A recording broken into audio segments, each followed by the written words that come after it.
Hello friends, welcome back to my channel.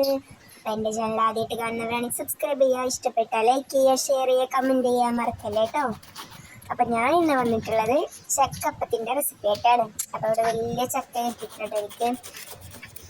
അപ്പം അതിൽ നിന്ന് കുറച്ചെടുത്തിട്ട് ചക്കപ്പം ചുടാന്ന് വിചാരിച്ചു. അപ്പോൾ അതിതാ ചക്ക മുറിച്ചുകൊണ്ടിരിക്കുന്നു. വലിയ ചക്കയാണ് കേട്ടോ, നല്ല ടേസ്റ്റ് ഉണ്ട്, നല്ല മധുരമുള്ള ചക്കയാണ് കേട്ടോ, അത്യാവശ്യം വലുത് തന്നെയാണ് കേട്ടോ.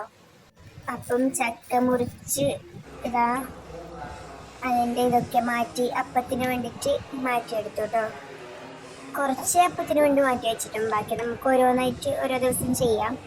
അപ്പം ആദ്യം ഇതാ അപ്പത്തിന് വേണ്ടത്ര ഒരു പാത്രത്തിലോട്ട് മാറ്റിയെടുത്തിട്ടുണ്ട്.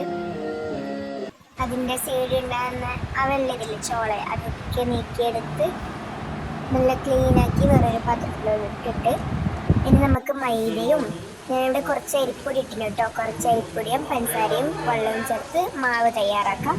പിന്നെ അതിലോട്ട് നമ്മളെ ചക്കയിട്ട് ഹൈ ഫ്ലെയിം ആക്കണം കേട്ടോ. തീ ഇട്ടതിന് ശേഷം നമുക്ക് ലോ ഫ്ലെയിം ആക്കാം. അപ്പോൾ നമുക്ക് എളുപ്പത്തിൽ ചെയ്യാൻ പറ്റുന്നതാണ് കേട്ടോ. അപ്പോൾ എല്ലാവരും ഒന്ന് ചക്ക ഉണ്ടെങ്കിൽ ട്രൈ ചെയ്ത് നോക്കാം. അരിപ്പൊടി ഇട്ടുകൊണ്ട് തന്നെ ഒരു പ്രത്യേക ക്രിസ്പി ആയിട്ടാണ് നമുക്ക് കിട്ടിയത് കേട്ടോ. അപ്പോൾ എല്ലാവരും ഒന്ന് ട്രൈ ചെയ്തോ, അഭിപ്രായം കമൻറ്റ് ബോക്സിൽ പറയാം കേട്ടോ. അപ്പോൾ അടുത്ത വീഡിയോ ആയിട്ട് കാണാം.